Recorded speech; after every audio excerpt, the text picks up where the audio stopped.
কাউকে কষ্ট দেওয়ার নিয়ত থাকলে দেন, কোনো ব্যাপার না। ঠকানোর ইচ্ছে থাকলে ঠকান, কোনো ব্যাপার না। কাউকে কোনো প্রতিশ্রুতি দিয়ে ভঙ্গ করে ফেলছেন, গায়েও লাগছে না। কারো হক নষ্ট করছেন, করেন। যা করতেছেন বা করছেন করেন। আচ্ছা, কিন্তু এই সকল জিনিস আপনার জীবনে কয় গুণ হয়ে ফেরত হয়ে আসবে এটাই একটু চিন্তাই করে রেখেন। আপনি মনে করছেন কাউকে ঠকিয়ে আপনি অনেক সুখী হবেন, কাউকে ঠকিয়ে আপনি অনেক বড় পর্যায়ে যাবেন, অনেক বড় একজন উপরের পর্যায়ে মানুষ হয়ে যাবেন। সেটা আপনার ভুল ধারণা। আপনি যাকে ঠকাচ্ছেন সে হয়তো বা ঠকিয়ে বসে আছে, কিংবা সে তার নিজেকে স্থির করে রেখেছে, কিংবা এরকম হয়েছে যে সে তার নিজের আত্মবিশ্বাসের জন্য, আত্মমর্যাদার জন্য সে স্থির হয়ে আছে, এরকমটা হচ্ছে। কিন্তু যাকে আপনি ঠকাচ্ছেন না, দিন শেষে কিন্তু তাকে ঠকানো মানে আপনার নিজেই ঠকা।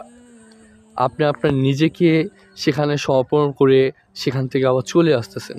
এই যে সে ঠকে যাচ্ছে না, তো সে ঠকে যাচ্ছে, একটা সময় মনে রাখবেন সৃষ্টিকর্তার বিধান কিন্তু বলা আছে যে ঠকে বা যে ঠকায় তাকেও ঠকতে হয়। বিশ্বাস মানুষ কিন্তু খুব সহজে করে। কখন করে? যখন চিন্তা করে যে তাকে নিয়ে সারা জীবন থাকতে হবে, সেই সময়টাতে করে।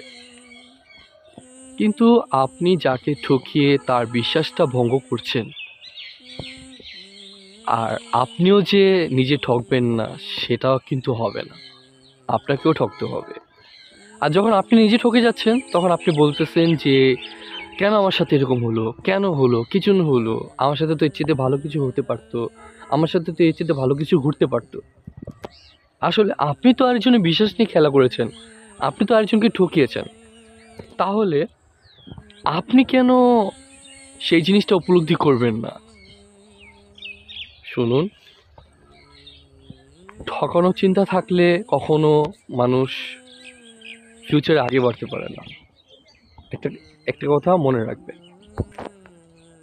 যে মানুষটা আপনাকে বিশ্বাস করে আপনার সাথে সারা জীবন থাকার জন্য প্রতিশ্রুতি করেছিল, তাকেই আপনি ঠকিয়েছেন। আচ্ছা, হয়তোবা যাকে আপনি ঠকিয়েছেন সে হয়তোবা কিছুটা কষ্টে আছে, যাকে আপনি ঠকিয়েছেন সে হয়তোবা খানিকটা সময় তার নিজেকে স্থির করতে পারে।